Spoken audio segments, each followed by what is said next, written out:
शिवसमारम्भां शङ्कराचार्यमध्यमाम् अस्मदाचार्यपर्यन्तां वन्दे गुरुपरम्परां श्रुतिस्मृतिपुराणानाम् आलयं करुणालयं नमामि भगवत्पादं शङ्करं लोकशङ्करं शङ्करं शङ्कराचार्यं केशवं बादरायणं सूत्रभाष्यकृतौ वन्दे भगवन्तौ पुनः पुनः। ॐ सहना भवतु सहनौ भुनक्तु सह वीर्यं करवावहै तेजस्विनावधेतमस्तु मा विद्विषावहै। ॐ शान्ति शान्ति शान्तिः।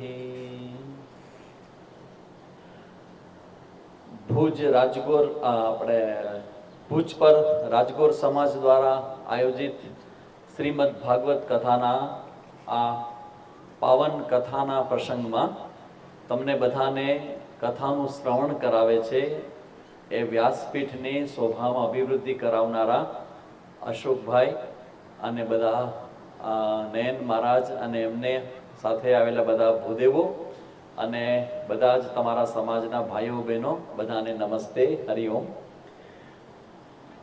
સમાજના લોકો મારી પાસે આવ્યા હતા માધાપરમાં કેન્દ્રમાં કે સ્વામીજી અમારી કથા છે એમાં તમે વક્તવ્ય આપવા માટે આવો। ઘણી બધી વાત વિચારતા વિચારતા અંતે એક પ્રયોગ ખાતર જ નક્કી એવું થયું કે કથાની મધ્યમાં જ તમે આવો અને અમારા સમાજને કંઈક તમારો વાણીનો લાભ મળે। પણ મને અહીંયા આવીને એવું લાગે છે કે કોઈ એક વક્તા હોય તો પછી બીજા વક્તાએ સ્ટેજ ઉપર હોવાય નહીં। સુંદર મજાનો પ્રવાહ અશોક મહારાજના શ્રીમુખેથી વહેતો હતો તો મને એવું લાગે કે બોલવા કરતાં તો સાંભળવાની મજા વધારે છે। આવ્યા હતા બોલવા માટે અને સાંભળવાનો રસ અમને લાગુ પડ્યો। પણ માઇક આપ્યું જ છે અને સ્વામીજીને બોલાવ્યા છે તો એમ થાય કે બે શબ્દો તો હું કહીશ, બહુ વધારે નહીં કહું, કારણ કે મને અલગ એવું વાતાવરણ જોઈએ કે જેમાં હું તમારી સાથે દિલ ખોલીને વાત બધી કરી શકું।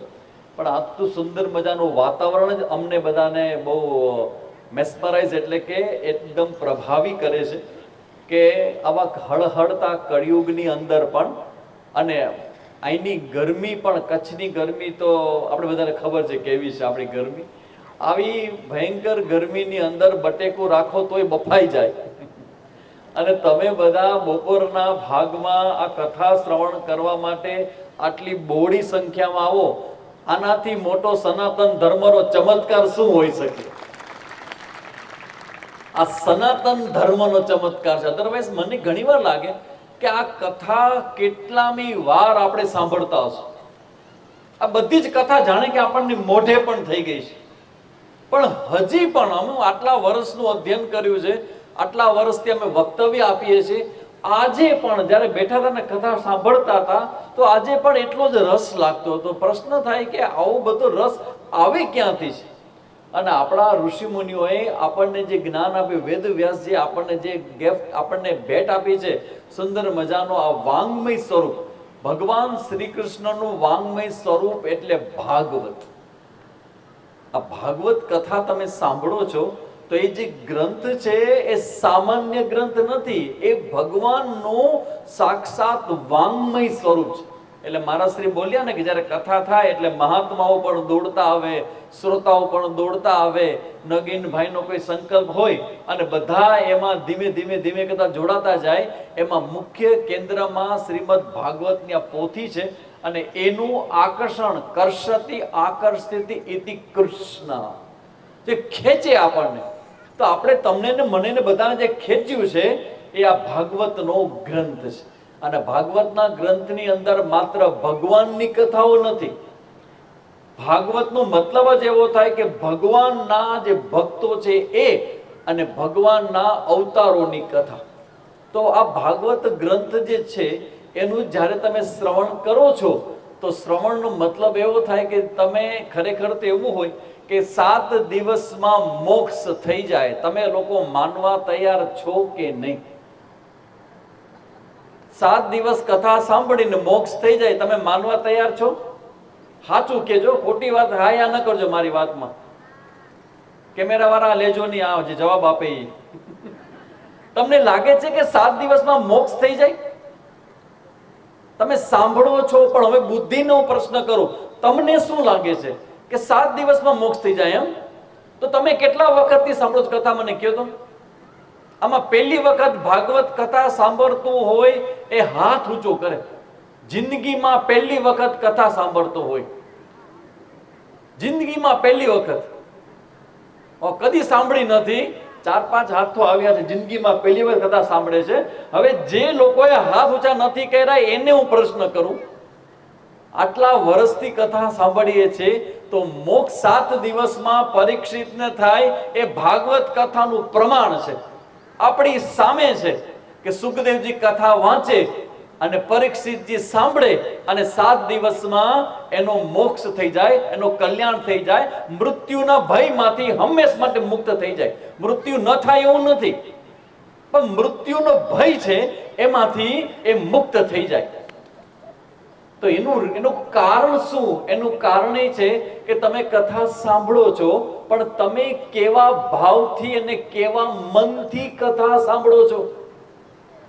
ધ્યાન રાખજો કે આપણે જે ગ્રહણ કરીએ છીએ એ ગ્રહણ કરનાર જે શિષ્ય હોય, શ્રોતા હોય, એની પણ માનસિકતા આપણા જ્ઞાનમાં પ્રભાવ પાડે.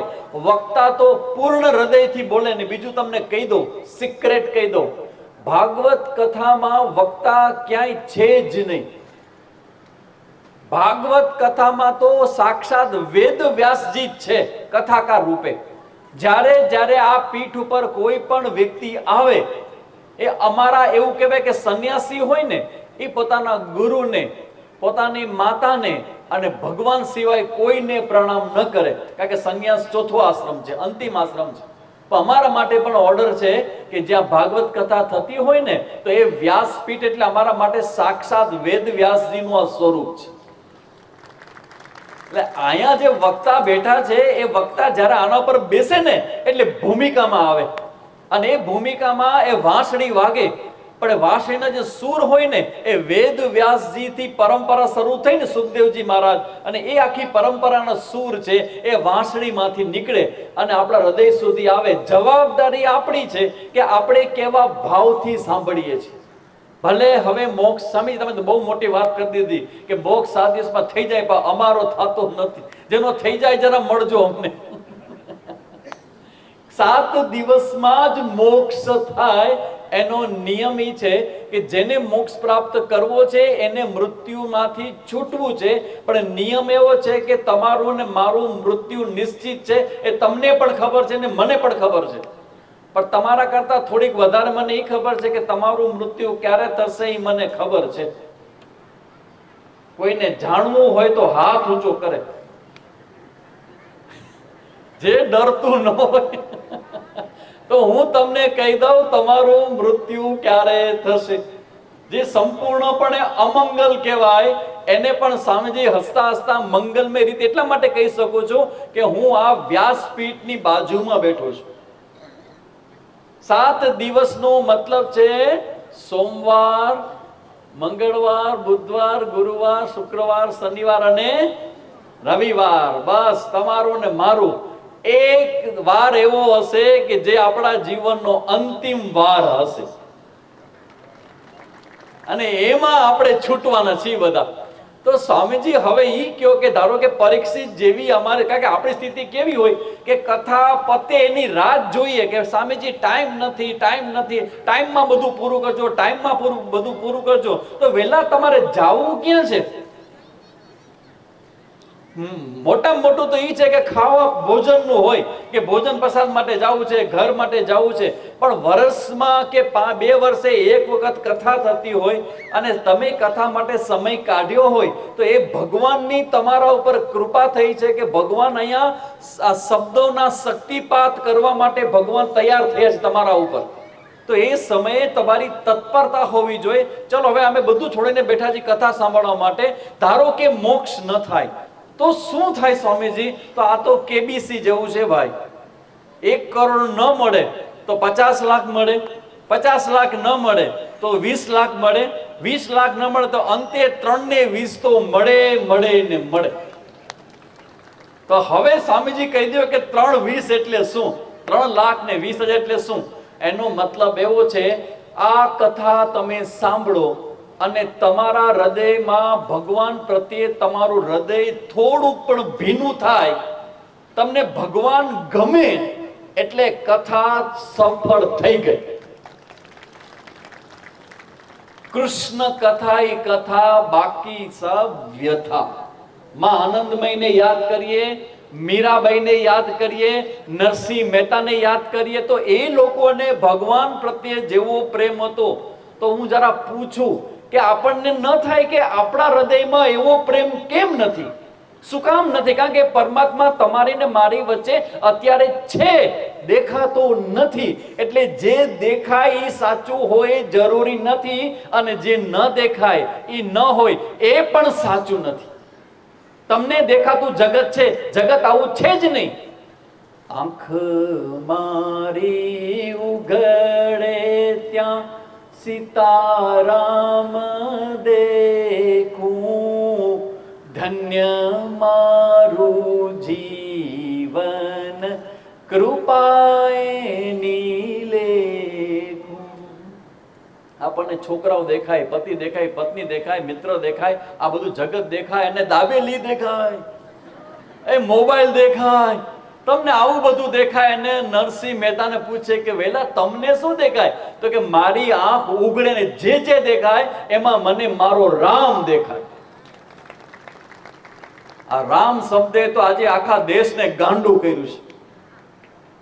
મને એમ લાગે કે આ ખરેખર રામ શબ્દથી માત્ર એક વાલિયો લૂંટારો એ વાલ્મીકી ઋષિ બન્યો એટલું તો સત્ય છે જ, પણ આજે પણ કહી શકાય વિશ્વના અનેક હજારો લાખો ને કરોડો લોકો જે બધા સનાતન ધર્મથી રંગે રંગાયેલા એ પરંપરામાં આવેલા છે ને, એના હૃદયમાં પણ રામ આવે ને એટલે અયોધ્યા યાદ આવે.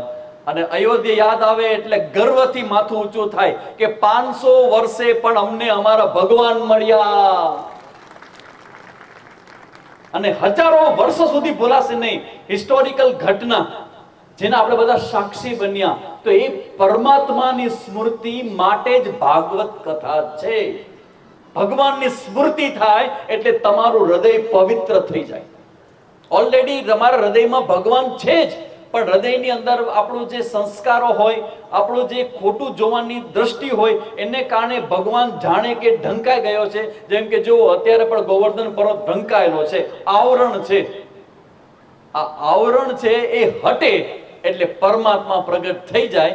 એવી રીતે આ તમારા હૃદયમાં રહેલા પરમાત્મા આ વ્યાસપીઠ ઉપરથી જ્યારે આચાર્ય શબ્દોના તીર છોડે ને એટલે તમારા આવરણનો ભંગ થાય. અને ઉપનિષદમાં એવું કહે કે આવરણનો ભંગ થાય ને એટલે સત્યરૂપી પરમાત્મા બ્રહ્મ છે ને એને પોતાના હુંમાં એ પ્રગટ થાય. બલિહારી ઉસ ઘટકી જાગટ પરગટ હોય. જે હૃદયમાં ભગવાનનું જ્ઞાન પ્રગટ થઈ ગયું ને એ ભક્ત હોય ને એ ભગવાન થઈ ગયો. ગીતાજીમાં કે ભગવાન કે મારા 4 પ્રકારના ભક્ત છે.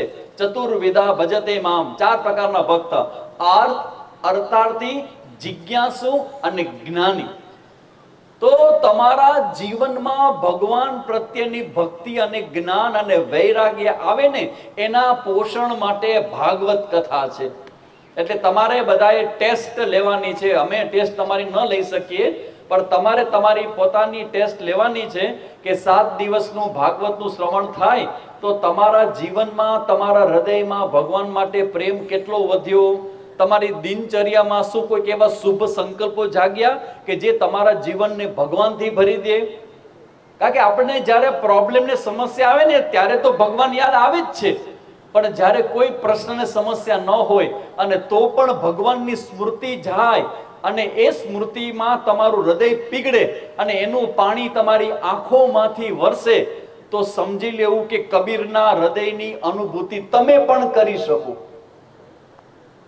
સુખિયા સબ સંસાર ખાએ ઓર સોએ. રાતના 9 વાગે ડિનર પાર્ટી હોય અને 11-12 વાગે બરાબર 2 પેટ કરીને તમે ખાધું હોય અને પછી જે 12 વાગે ઊંઘ આવે એટલે 12 વાગે તમે સૂતા હો, ત્યારે કબીર જેવું હૃદય ધરાવનારા સાધુ સંતો જાગતા હોય અને એ ગાય કે સુખિયા સબ સંસાર ખાએ ઓર સોએ. દુખિયા એક કબીરા ગાય ઓર રોય. કારણ કે એને ભગવાનની સ્મૃતિ થાય. બીત ગયે દિન ભજન બિના, આ મારો દિવસ વયો ગયો, હજી ભગવાન મારા જીવનમાં પ્રગટ નથી થયા. એ મીરાબાઈ ભગવાનની સામે બેસે અને એમ ગાય કે મેરે તો ગિરધર ગોપાલ દુસરો ન કોઈ. આ એવા એક્ઝામ્પલ, એવા ઉદાહરણ છે, જીવંત ઉદાહરણ કે જે આપણી જ વચ્ચે ઘટ્યા છે, આપણી વચ્ચે જે બનેલા છે, એની સ્મૃતિ કરીને પણ આપણે પ્રેરણા મેળવવી જોઈએ કે જીવન માત્ર ને માત્ર ભગવાનની ઓળખ માટે જ તમને ને મને મળ્યું છે.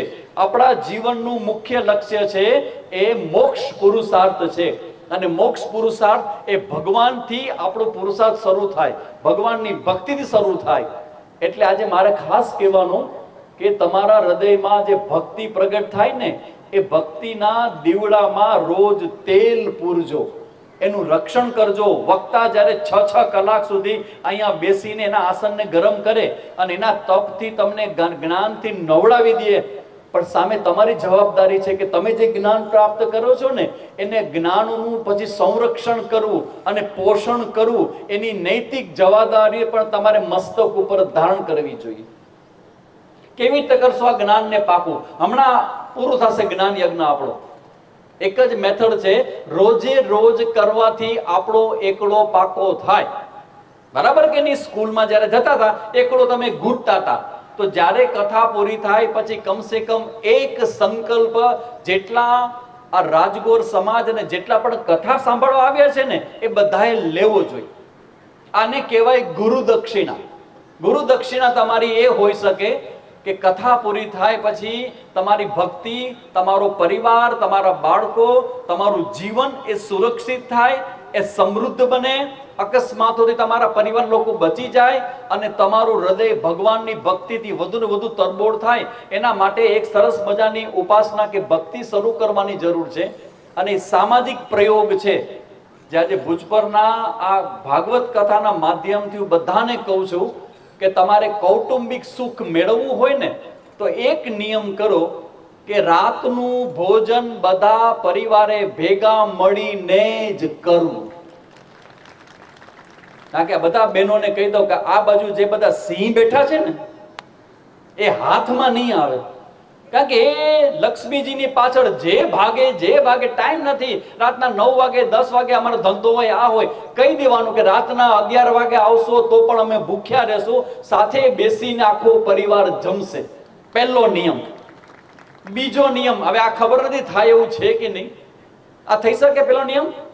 ઓકે, અચ્છા, બીજો નિયમ, સેકન્ડ નિયમ કે તમારું હૃદય, જેના વગર આપણે જીવી ન શકીએ એવો પ્લાસ્ટિકનું કચકડું, તમારો મોબાઈલ, જમતી વખતે એને વાઇબ્રેટ ઝોનમાં બધાએ રાખી દેવો, ઉપાડવાની મનાઈ.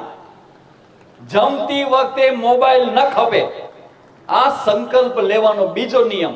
હવે ત્રીજો નિયમ, પરિવાર જ્યારે જમી લે ત્યારે 15 મિનિટની સમૂહ પ્રાર્થના, કૌટુંબની પ્રાર્થના, અને એ પ્રાર્થનામાં વિષ્ણુ સહસ્ત્રનો પાઠ દરેક લોકોએ રોજ પરિવારે કરવો જોઈએ.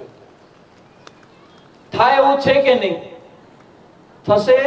મારાથી સમજાવશે આગળ જતા કે અમારા ડોંગરેજી મહારાજ પણ કહેતા કે જેના ઘરમાં વિષ્ણુ સહસ્ત્રનો પાઠ થાય ને, એના ઘરની આજુબાજુમાં પણ આડા અવડા તત્વો ભાગી જાય, આવે નહીં. તમારું પોતાનું સંરક્ષણ થાય, લક્ષ્મીની કૃપા થાય, આકસ્મિક મૃત્યુ ન થાય. અને સમૂહમાં જ્યારે પ્રાર્થના કરો ને, ત્યારે એ પ્રાર્થનાને કારણે તમારા ઘરના બધા જ લોકોની બુદ્ધિ શુદ્ધ થાય. દિયો યો નઃ પ્રચોદયાત, ગાયત્રી મંત્રમાં કહે ને કે અમારી બુદ્ધિની શુદ્ધિ થાય.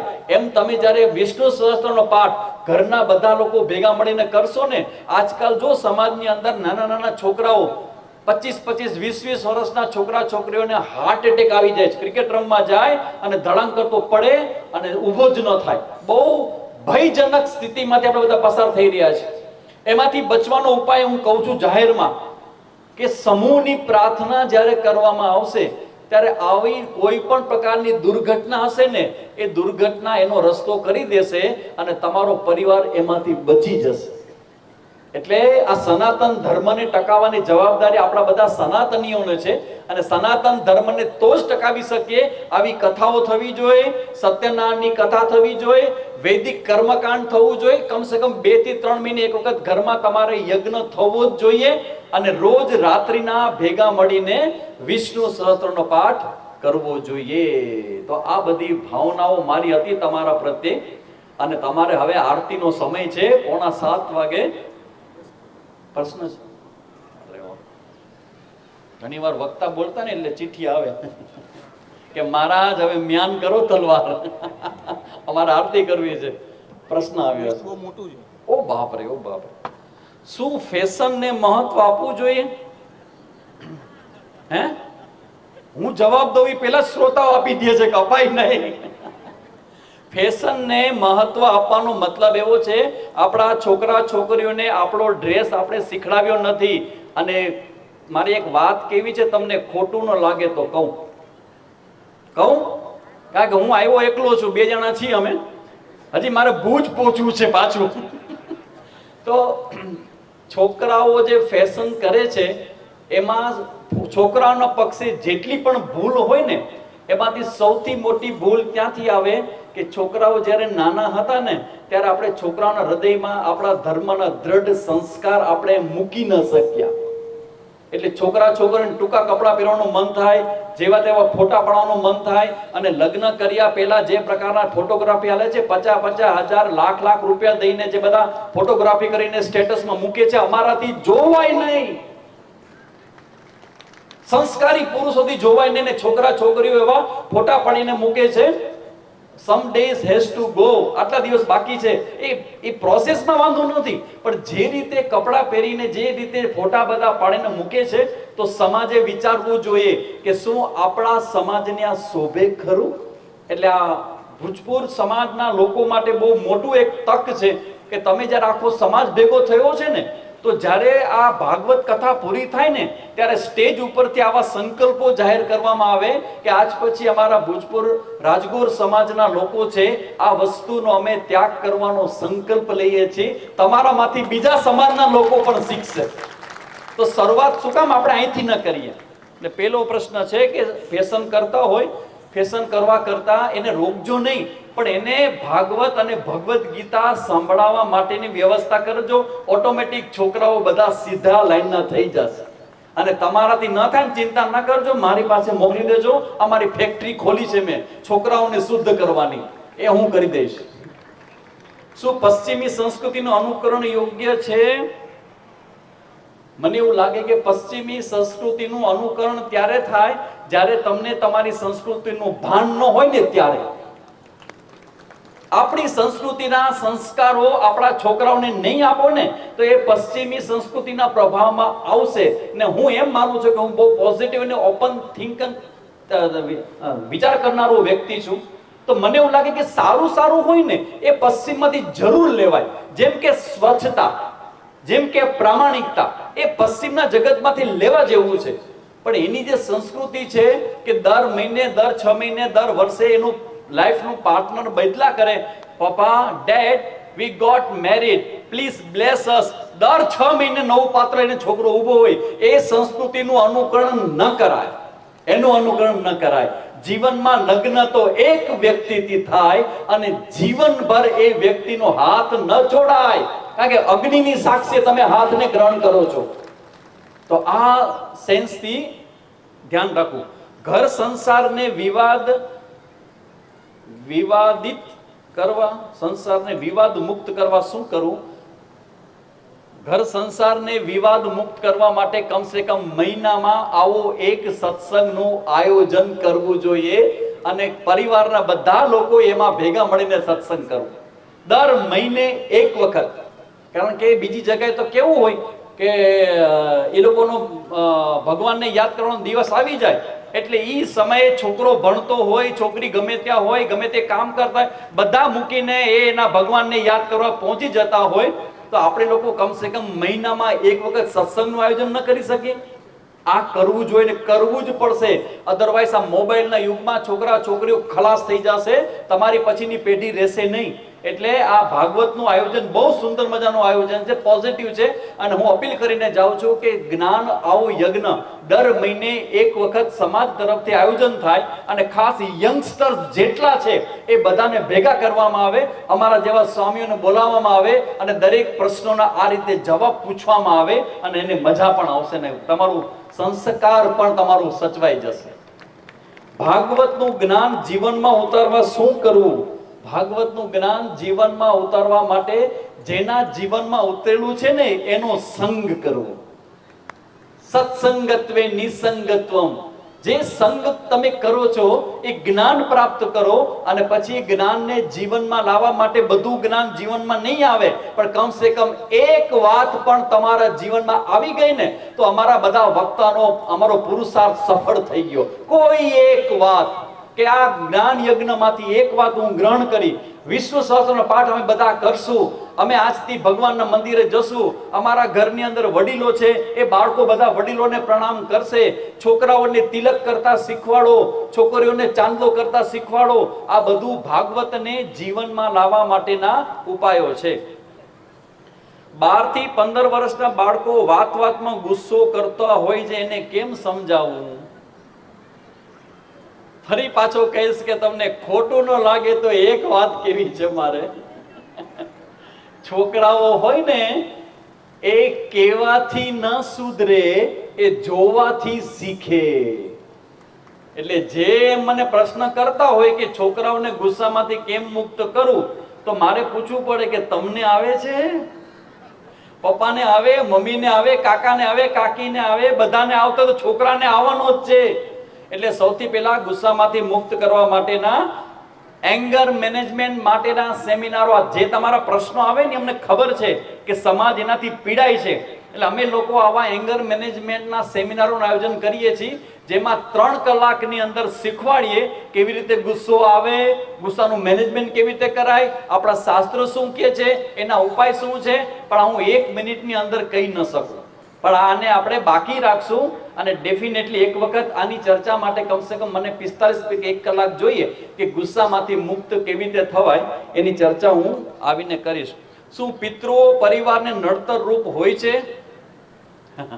આ થોડો કર્મકાંડનો પ્રશ્ન છે, પણ મને જેટલી ખબર છે એટલે નયન મારે બેઠા છે ને, હા કર્મકાંડીઓ એપ્રૂવ કરે.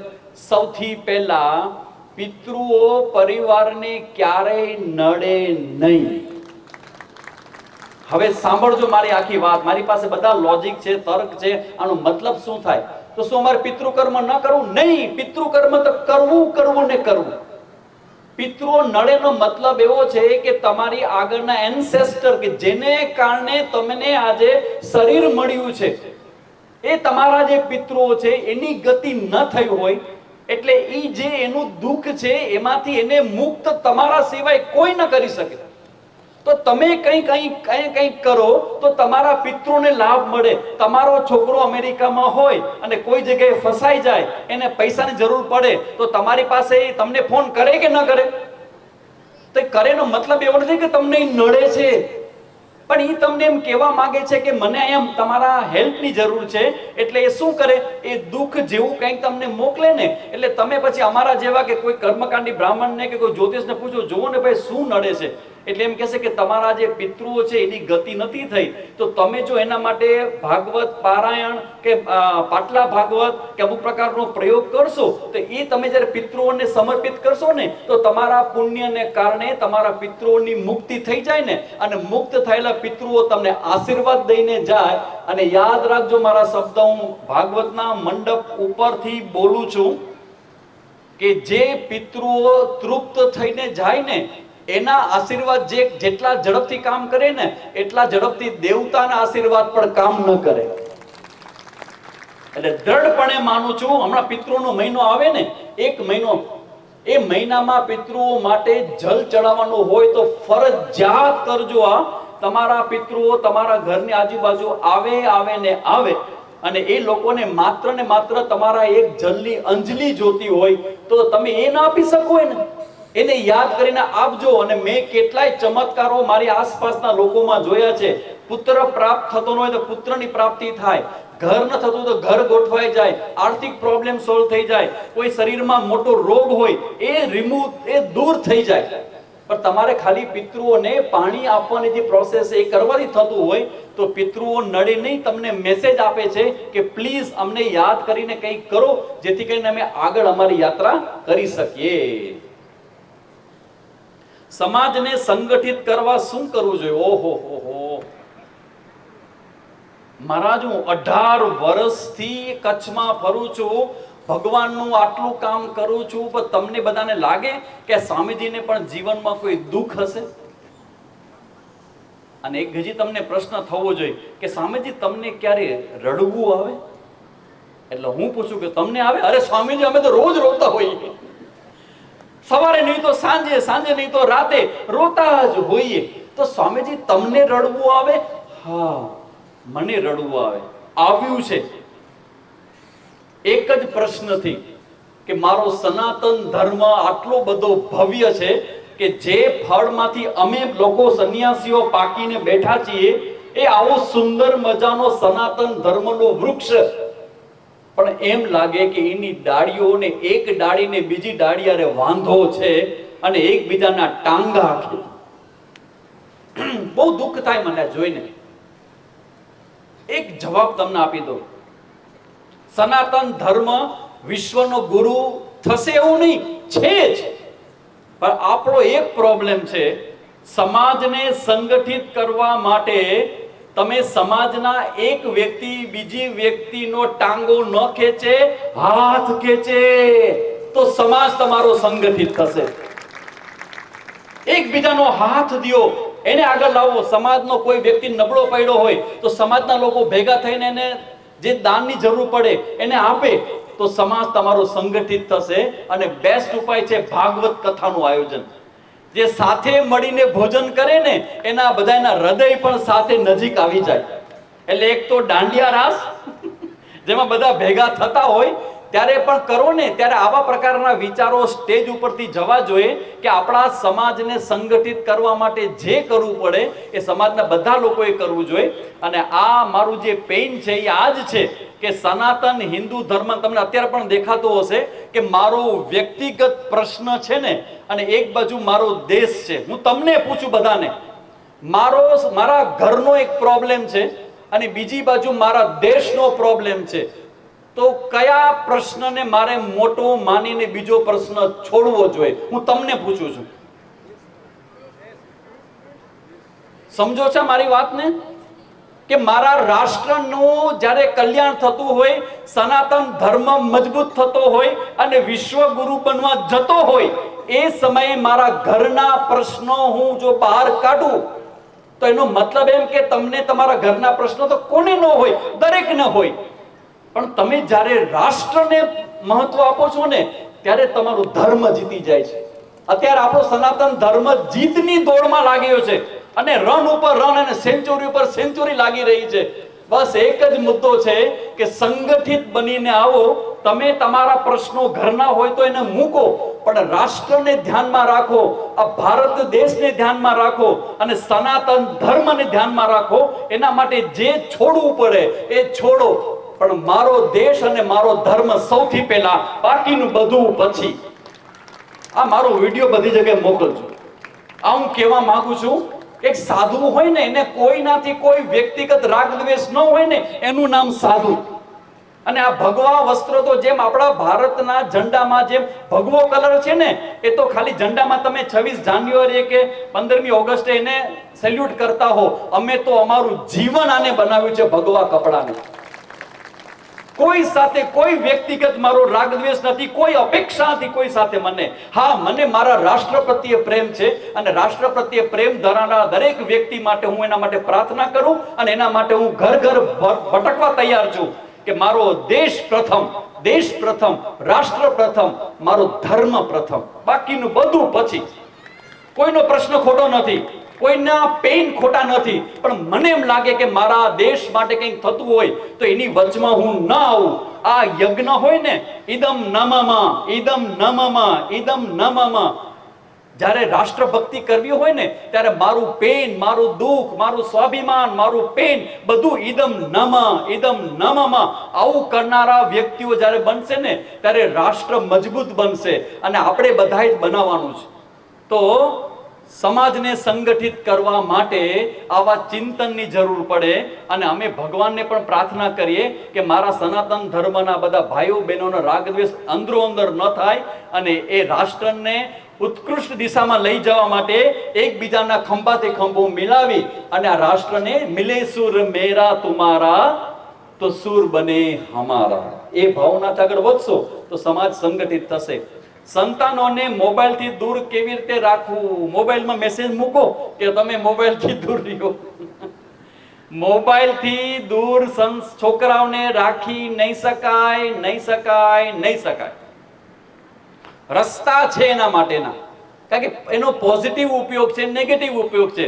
છોકરાઓને પોઝિટિવ ઉપયોગ કરતા શીખવાડો. એક બીજું, મોબાઈલની ઓરમાં, સત્સંગમાં, સ્વાધ્યાયમાં આપણી જે બધી રમતો હતી, કબડ્ડી હતી કે બહારની બધી રમતો હતી, બહારના બગીચામાં હળવું ફરવું હતું, ક્રિકેટની રમતો છે, છોકરાઓને એમાં લઈ જાઓ અને રાત્રિના ભાગે છોકરાઓને ખબર ન પડે અને નિયમ કરી લ્યો કે સાથે મળીને ડોંગરેજી મહારાજનું જે ભાગવત છે ને એનું એક પેજનું વાંચન છોકરો જ કરશે, માતા પિતા સાંભળશે. કાંઈ ન કર, તારું કામ એ છે કે તું પેજ વાંચ અને સાથે મળીને વિષ્ણુ સહસ્ત્રનો પાઠ કરશું. એમ ધીમે છોકરાઓને એ મોબાઈલથી બીજી દિશામાં લઈ જવા માટેનો પ્રયત્ન કરશો તો મને લાગે છે કે મેં આવા પ્રયત્ન કરેલા છે અને અમે છોકરાઓ માટે હવે આવા સેમિનારો પણ શરૂ કરવા જઈ રહ્યા છીએ જ્યાં અમે છોકરાઓને સમજાવશું કે મોબાઈલથી કેવી રીતે દૂર રહેવાય, એના રસ્તાઓ શું છે. તો સીધો કોઈ આનો એવો ઉપાય નથી કે હું તમને કહી દઉં ને તમે તમારા છોકરો દૂર થઈ જાય, એવું નહીં થાય. પણ એટલું યાદ રાખજો કે મોબાઈલનો સારો ઉપયોગ અને મોબાઈલનો ખરાબ વસ્તુ એ બંને તમારા છોકરાઓને બેસીને સમજાવજો અને છોકરા પર વિશ્વાસ કરજો કે એ સમજશે ને તો એ મૂકી દેશે. તો આ ઉપાય છે. સાંપ્રત સમયમાં સાધુઓ અને બ્રાહ્મણો વ્યવસ્થાની શું ભૂમિકા હોવી જોઈએ? સાંપ્રત સમયમાં સાધુ અને બ્રાહ્મણોની ભૂમિકા હોવી જોઈએ. રાષ્ટ્ર ભક્તિ બધાના હૃદયમાં વધે ને એના માટેનો પ્રયત્ન કરવો, પહેલી વસ્તુ. એના પછીની બીજી વસ્તુ છે કે આપણો જે સનાતન ધર્મ છે, એના જે મૂલ્યો છે એના પ્રત્યે તમારું ગર્વ થાય ને તમને, એવી રીતે અમારા મૂલ્યોની પ્રતિષ્ઠા કરવી. મીરાબાઈનું ભજનો ગાવા, નરસિંહ મહેતાના જીવન સ્ટોરી કરવી, જેથી ખબર પડે કે આપણી પરંપરા શું હતી, આપણા સંતો શું હતા, સાધુઓ શું હતા. એટલે સાધુ અને સંતો અને બ્રાહ્મણોની ફરજ છે સમાજની અંદર અત્યારે બાળકો યુવાઓની અંદર આપણા જે સનાતન ધર્મના મૂલ્ય છે એ મૂલ્યની સ્થાપના થાય અને એ મૂલ્ય પ્રમાણેનું જીવન બને અને એ જ સંતાનો આગળ જઈને આપણા સનાતન ધર્મના રક્ષકો બને. એના માટે આ જ્ઞાન તમારા સંતાનો સુધી પહોંચે એના માટે સાધુ સંતોએ પણ પ્રયત્ન કરવો જોઈએ, કરી જ રહ્યા છે. અને બ્રાહ્મણોએ પણ કરવો જોઈએ, જુઓ કરી જ રહ્યા છે. તમારી સામે જે બ્રાહ્મણ છે અને એક સાધુ સંત બેઠા, જુઓ બેનું કામ શું છે. ભુજથી મેં પહેલા કીધું કે મારા જીવનની પહેલી ભાગવત કથા છે જ્યાં મારે 2 વખત ભુજથી ભુજપુર આવવાનું બન્યું. આ પોસિબલ જ નથી. પણ મને લાગે કે ભગવત સત્તાની કોઈક એવી ભાવના હશે ને ઈચ્છા હશે કે સ્વામીજીની આ આગ જરતી વાણીનો લાભ ભુજપુરના વાસીઓ કેમ મિસ કરે. એટલે તમારી વચ્ચે મને મૂક્યો છે, હું આવ્યો નથી, મને ખેંચવામાં આવ્યો છે. અને જે ખેંચનાર તત્વ છે એ પરમાત્મા છે. એટલે છેલ્લા પ્રશ્ન સાથે સૌથી પહેલા હું અભિનંદન આપું તમારી યુવા ટીમને. આ કથાનું સુંદર મજાનું આયોજન છે અને અમારા બધાના સાધુવાદ તમારા લોકોની સાથે છે. We all are blessed. અને એક વાત કહીને જાઉં છું કે તમારી કથા ભગવાન સુધી પહોંચી છે અને એની ખાતરી હું આપું છું. જે મહારાજે કીધું એમ અમારે તમારી કથામાં આવવું પડ્યું એ બતાવે છે કે તમારી કથા ભગવાન સુધી પહોંચી છે. શું પૈસા વગર ઘર સંસાર ચાલે? અરે આશ્રમ ના ચાલે, ઘર ક્યાંથી ચાલે? અમને અમારા આશ્રમ ચલાવવા માટે પણ લક્ષ્મીજીની કૃપા જોઈએ. પૈસા વગર કાંઈ ન ચાલે. હા, ભક્તિ છે ને એના માટે પૈસાની જરૂર નથી, પણ વ્યવહાર ચલાવવા માટે તો પૈસાની જરૂર છે ભાઈ. અને પૈસા કંઈ ખરાબ થોડા છે, પૈસા કઈ માયા નથી, પણ તમે કેવી રીતે પૈસાનો ઉપયોગ કરો છો ને એના ઉપર ડિપેન્ડ રાખે છે કે માયા છે કે તમારું સાધન છે. મોટર ગાડી કે મોબાઈલ એ પણ તમારું સાધન બને જો સારી રીતે ઉપયોગ કરો તો. એટલે પૈસાની બહુ વાત ન કરજો મારી પાસે. હું એમ કહીશ કે પૈસા તો હોવા જોઈએ, પૈસા કમાવો, પણ કમાઈ કમાઈને આવા સત સંકલ્પો કરજો. નગીનભાઈએ જે સંકલ્પ કર્યો છે એવા સંકલ્પો તમે કરજો. તમારો પૈસો તમારો પરિશુદ્ધ થશે અને એટલા તમારા પૈસામાંથી અનેક લોકોના હૃદય પવિત્ર થાય તો તમને કેટલું બધું પુણ્ય મળે. એટલે પૈસા તો બહુ જરૂરી છે ભાઈ. શું સહન શક્તિ કરવી જરૂરી છે? હા. લગ્ન જીવન ચલાવવું હોય તો સહન શક્તિ જરૂરી છે. એક જ શબ્દ, લગ્ન જીવન, પતિ પત્નીનું જીવન ટકાવવું હશે તો સહન શક્તિ વગર નહીં ચાલે, નહીં ચાલે અને નહીં ચાલે. બંને પક્ષે હો, એક પક્ષે નથી કહેતો અરે પાછા મારી નડી જશે સ્વામીજી તમે એની વાત કરી, અમારી વાત કેમ ન કરી. બધા માટે કહું છું કે સહન શક્તિનું એક એક્ઝામ્પલ આપી દઉં. સોક્રેટિસ પાશ્ચાત્ય ચિંતક થઈ ગયો અને એ એના શિષ્ય સાથે વાત કરતો હતો. એટલે શિષ્યએ પૂછ્યું કે લગ્ન કરાય કે ન કરાય. એટલે સોક્રેટિસ કે હું તને પછી જવાબ આપીશ, તું પેલા એક વાત સમજી લે. જો ગુરુ હોય ને એ ઘણીવાર સીધો જવાબ ના આપે, એક્ઝામ્પલ દ્વારા દેખાડે. એટલે એ સમજાવવા માંડ્યા. બીજી બધી ચર્ચાઓ, શિષ્યને પ્રશ્ન જાગ્યો. ચર્ચા કરતા કરતા કરતા 1:30 વાગી ગયો અને એના ઘર પાસે ઉભા રહ્યા સોક્રેટિસના. એટલે શિષ્ય કે તમે જાઓ હવે તમારું જમવા. એની પત્ની હતી, સોક્રેટિસ નામ હતું ઝેન્થેપી, અને થોડી મગજની ટાઈટ હતી. એટલે કે હવે આવો છો ને, ઉપરથી રાડ પડી. તો કે આવું પેલા વાત પૂરી કરી લો. બીજી વાર હવે આવો છો ને, આવું. એટલે શિષ્ય કે જાઓ, તમે જાઓ પછી. કે નહીં, પેલા પ્રશ્ન પૂરો કરી લે પછી હું જાઉં. ત્રીજી વાર રાડ પાડી, હવે ઠરે છો, આવો છો કે નહીં? Socrates wait, I am just coming. થોડીક વાર થઈ એટલે ઓલીનો મગજ ગયો, પત્નીનો. અને થોડીક વારમાં તો ઉપરથી પાણીની ડોલ આવી ઢોમ કરતી સીધી સોક્રેટિસ ઉપર. સોક્રેટિસ નાઈ રહ્યા. શિષ્ય પલળી ગયો. એટલે શિષ્યને વિચાર કરો કેવો ક્ષોભ થાય. એની હાજરીમાં ગુરુજીનું અપમાન એની પત્ની કરે, કેવું થાય. એટલે સોક્રેટિસને એનો ગુરુ અને કે શિષ્ય સોરી ગુરુજી સોરી. એટલે સોક્રેટિસ હસવા માંડ્યા. શું સોરી વેલા, તારે સમજવું જોઈએ કે પેલા વાદળાઓ ગરજે અને પછી તો વરસ્યો. હવે ઉપર જઈશ ને મને કોઈ વાંધો નહીં આવે. આને કહેવાય સહન શક્તિ. સહન શક્તિ વગર આ સમાજમાં ક્યારેય સફળતા પૂર્વકની કોઈ પણ સિદ્ધિ તમે મેળવી નહીં શકો. તમારે બેસ્ટ ક્રિકેટર થવું છે, પોલિટિશિયન થવું છે, સાધુ થવું છે, ગમે તે થવું હોય અને સફળ લગ્ન જીવન જીવવું છે, સહન શક્તિ વધારવાની ટેકનિક જાણી લેજો તો એ ભગવદ્ ગીતા શીખવાડે કે સહન શક્તિ કેવી રીતે આવે. પણ એ બધું સમજાવવાનો સમય મારી પાસે ન હોવાને કારણે તમને ખાલી ગ્લિમ્સ આપીને નીકળી જાઉં છું.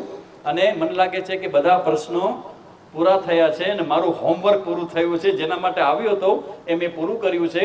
ફરીથી હું મારા ભગવાન ઈષ્ટ દેવતા દક્ષિણામૂર્તિના ચરણોમાં પ્રાર્થના કરું કે જેના માટે અમે અમારું જીવન સમર્પિત કર્યું છે એ સનાતન ધર્મની રક્ષા થાય, બધા જ સમાજના લોકો સંગઠિત થાય અને મારા દેશની અંદર મારા ધર્મની ધ્વજા જે છે ને એ એવી સમાન ભેર ફરકે કે જેની પાસે સમગ્ર વિશ્વ પણ નતમસ્તક થાય. એ મારી ભાવના અને પ્રાર્થના અમારા ભગવાનના ચરણોમાં. ઓમ તત્સત.